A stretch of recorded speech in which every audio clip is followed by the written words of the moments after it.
Hello guys, good morning. This is Mami Nika. Um, Nagtuon pa in taon ko vlog no, pero karon pabaga gyud tas tong now kay nganuman. Syempre income na baya na og mag-vlog ka, maka-income ka. Unare story time dai ta guys no. Ako di ay sayo ko na minyo actually, sayo ko na minyo. Sayo ko nagka-baby, ingon ana. So naay ginay mga syempre na ay mga negative na comments, di gina siya malikayan. Then kabalo pa mo guys nga grabe ba, grabing sacrifice gid no, kanang mag-sacrifice jud kag maayo ba para gid nga kanang di mawala lang gid ka sa stress bitaw nimo. Like naka-experience mo nang sa imong family, mismo sa imong kadugo lang gid nimo, mga paryente nimo, istoryahan pa kag mauni man ni ana, kuan.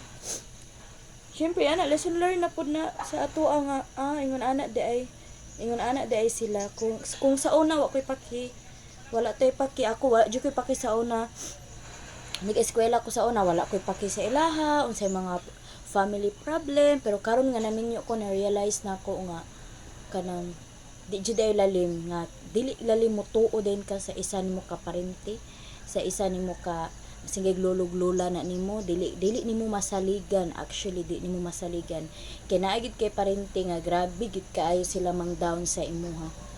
First na ko, syempre sa akong experience na ko, way back 2018, anak ko din hiya sa Butuan, buros ko adto nga time.